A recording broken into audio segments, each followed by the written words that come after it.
नमस्कार।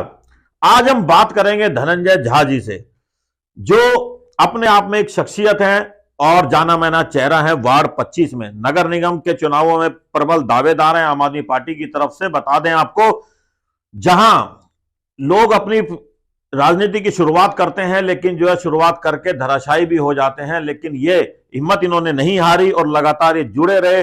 पिछली बार भी चुनाव लड़ा और पूरी मजबूती से लड़ा, और इस बार आम आदमी पार्टी की तरफ से पूरी दावेदारी कर रहे हैं आने वाले पार्षदी चुनाव के लिए। बात करेंगे इनसे आने वाले चुनावों के बारे में और इनके वार्ड के मुद्दों के बारे में, और कैसी इनकी राजनीति चल रही है और कैसा ये दमखम रखते हैं अपनी राजनीति में। सर नमस्कार। नमस्कार सर।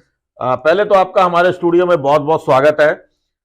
और सबसे पहले जानना चाहेंगे झा साहब, आप जमीन से जुड़े हुए नेता हैं। हमने देखा है आपको गलियों में घूमते हुए, लोगों की समस्याओं को सुलझाते हुए, अपने लेवल पर सुलझाते हुए। तो कैसा महसूस होता है आपको जब आप इस तरह की काम करते हैं, और उसका जज्बा मतलब कहाँ से आता है इतना आपके पास?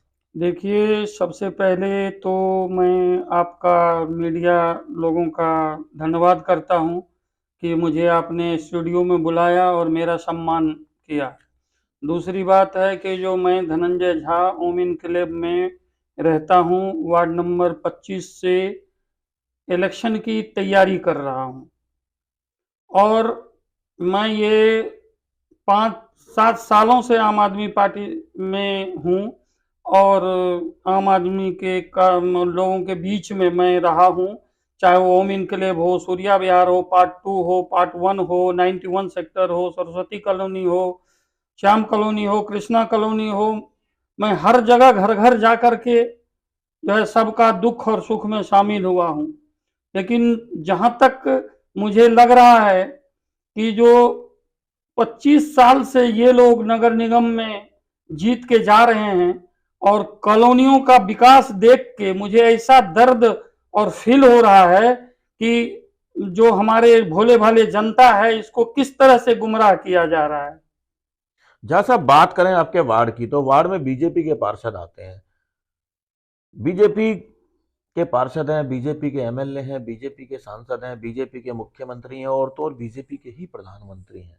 फिर भी आपके वार्ड की ये हालत कि रोड नहीं है चलने के लिए, नाली नहीं है पानी निकलने के लिए, सीवर के नाम पर लॉलीपॉप दिया जा रहा है कि सीवर बनेगा जी तब रोड बनेगी, नालियां बनेंगी, मतलब। और फिर दूसरा उसके ऊपर कि अवैध एरिया है, वोट के लिए अवैध नहीं है। ये दुर्भाग्य तो हम प्रवासियों का यही है। हम तो इस बात से बिल्कुल असहमति जताते हैं कि जो ये लोग इतने नीचे से लेके ऊपर तक बैठे हुए हैं, लेकिन फिर भी कॉलोनियों का विकास नहीं हो रहा है। कुछ भी नहीं हो रहा कॉलोनियों का। जब इलेक्शन आते हैं तो कॉलोनी पास करवा देते हैं, जेसीबी लगवा देते हैं, नाली चिरवाने लगते हैं, 2-4 जो है टाइल गलियों में लगवा देते हैं। हमारे भोले भाले जनता जो हैं, इसी पे खुश हो जाते हैं और उसको हिंदू मुस्लिम सिख ईसाई करके जातिगत धारणा में बदल के अपना वोट ले जाते हैं। इस बार जो हमारा जनता है, इन लोगों के छलावे में नहीं आने वाले हैं। ये आम आदमी पार्टी धनंजय झा को जिता करके नगर निगम में भेजने का मन बना लिया है। ये लाख कोशिश करे, इस बार इनकी कुछ भी नहीं चलने वाला है वार्ड नंबर 25 में। जहाँ साहब, वार्ड 25 की बात करें तो आप मजबूत दावेदार तो दिखते हैं आम आदमी पार्टी की तरफ से, लेकिन बीजेपी के आपको पता है कि पिछले 5 सालों में किस तरह से वो करते हैं। 5 साल काम नहीं किया, अभी जो है प्रलोभन देते हैं, और आपका जो प्रवासी क्षेत्र के जो आपके जो बाहर के आए हुए लोग हैं, वो उनके प्रलोभन में आ जाते हैं। तो ऐसी कौन सी रणनीति है आपके पास जिसको लेकर के आप जा रहे हैं कि इस बार वो प्रलोभन में ना आए और अपने ही बीच के नेता को जिताएं? देखिए, इस बार जो हमारे प्रवासी भाई जो है ना, इसके प्रलोभन से थक चुका है।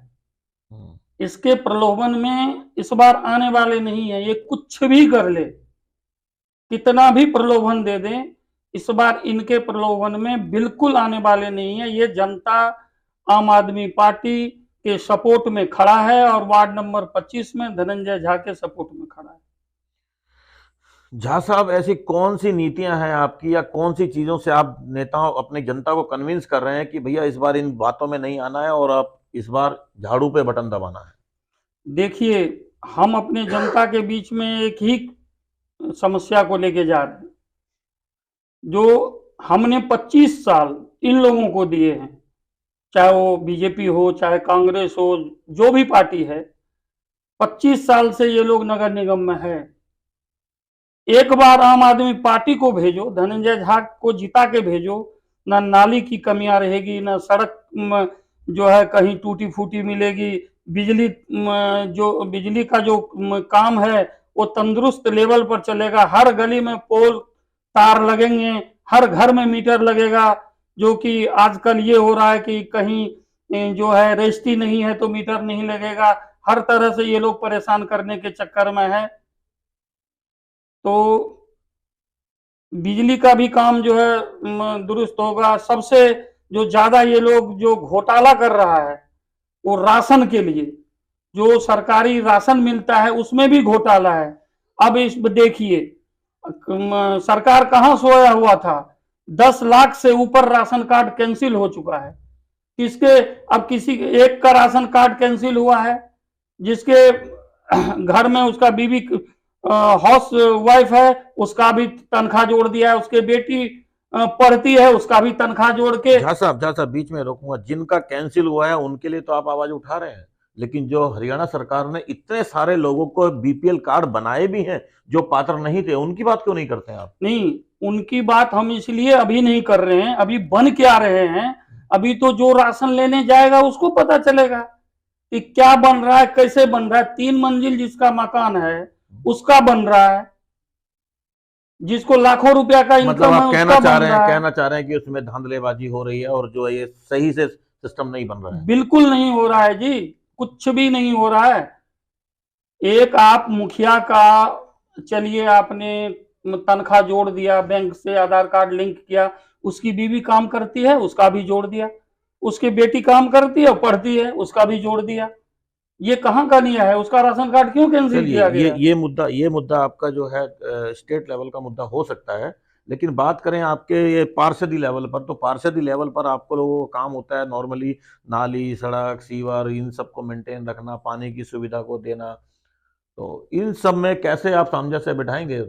नहीं है, हम तो घर घर जा रहे हैं जी, गली गली जा रहे हैं, हर घर में दस्तक दे रहे हैं और उनको खुद हम समझा रहे हैं कि 25 साल से आप देख रहे हैं, आपने वोट दे करके क्या पाया है। एक बार आप आम आदमी पार्टी के कैंडिडेट को जिताइए, धनंजय झा को जिताइए, और आपका ये 5 साल में जो है सारे समस्या का जो नगर निगम के अंतर्गत आता है वो आपका पूरा करके हम रहेंगे, चाहे जो भी हो, जैसा भी हो। आम आदमी पार्टी के और भी दावेदार हैं वार्ड 25 में, तो देखिए आपने आपको आप कहाँ उन दावेदारों के बीच में कहाँ स्टैंड पाते हैं कि मतलब अपनी मजबूती को कैसे साबित करेंगे कि आप ही सही सशक्त कैंडिडेट हैं? देखिए आम आदमी पार्टी में और कैंडिडेट है, खुशी की बात है, ये हमारा कुनबा बढ़ता जा रहा है। हम ये नहीं कहना, हम 10 साल से जुड़े हैं आम आदमी पार्टी में, हम कोशिश करेंगे टिकट लाने के लिए और उम्मीद है कि वो पार्टी हमारे साथ न्याय करेगी और मुझे टिकट देगी। और अगर टिकट नहीं मिला तो क्या होगा? हम पार्टी की सेवा करेंगे। पार्टी की सेवा करेंगे, धनंजय झा जी साफ साफ कह रहे हैं कि पार्टी के साथ हैं, पार्टी की सेवा करेंगे। आपको लगता है कि अगर आपको हटा करके किसी और के ऊपर दांव चला जाता है तो बीजेपी की राह आसान हो जाएगी, क्योंकि आप जुड़े हुए नेता हैं जमीन से? देखिए ये सोचना पार्टियों का काम है, ये हमारे जो शीर्ष नेतृत्व है ये सोचेंगे, क्योंकि ये क्षेत्र जो है हमारा 25 नंबर, ये पूर्वांचलों का क्षेत्र है, प्रवासियों का क्षेत्र है, 90% से ज्यादा 90% से ऊपर ये है। अगर इसमें अगर पार्टी कोई गलती कर जाता है तो इसके लिए हम नहीं जिम्मेवार हैं, हम तो पार्टी के साथ फिर भी लग के काम करते रहेंगे, सदा सेवा करेंगे आम आदमी पार्टी। चलिए, जनता अगर मौका देती भी है और पार्टी भी आपको टिकट देती है और आप चुनाव जीत भी जाते हैं, इसके बाद कौन सी प्राथमिकताएं हैं आपकी जो सबसे पहले अपने वार्ड के लिए करेंगे? देखिए सबसे पहले तो हम पानी के निकासी का काम करेंगे, पहला। दूसरा काम जो राशन में जो ये धांधली हो रही है, कार्ड कैंसिल बनाना, इसको दुरुस्त करने का कोशिश करेंगे हम। और उसके बाद जो है हमारा रोड बनाना, जो हमारे नगर निगम के अंतर्गत आता है उस काम में हम कतई पीछे नहीं रहेंगे, दिन रात एक करके अपने वार्ड को ऐसा बना देंगे कि दूसरी बार जो इलेक्शन आएगा मुझे वोट मांगने की जरूरत नहीं पड़ेगी और मुझे खुद अपने जो है लोग बाग बुला करके मुझे कहेगा कि जो धनंजय झा जी इस बार आप ही खड़े होइए और आप हम लोगों की प्रतिनिधित्व कीजिए। चलिए, बहुत बहुत धन्यवाद सर। ये थे आम आदमी पार्टी के वार्ड 25 से संभावित उम्मीदवार धनंजय झा जी, जो अपनी बड़ी बेबाक आवाज के लिए जाने जाते हैं और हर मुद्दे पर इन्होंने खुल के बात की। अगर ये जीत जाते हैं और जनता इनको मौका देती है, और ऐसा लग भी रहा है कि इनके वार्ड में कि इस बार हवा चल रही है आम आदमी पार्टी की, और साथ साथ जो इनका जनाधार है वो कहीं ना कहीं पार्टी को भी मदद करेगा कि इनकी जीत सुनिश्चित हो सके। और अगर जीत इनकी होती है तो ये वो सारे काम कराएंगे जो नगर निगम में इनके अंतर्गत आते हैं। जुड़े रहिएगा ऐसी ही खबरों के साथ, क्योंकि आगे भी अगली शख्सियत के साथ आपको बहुत जल्दी रूबरू कराएंगे। नमस्कार।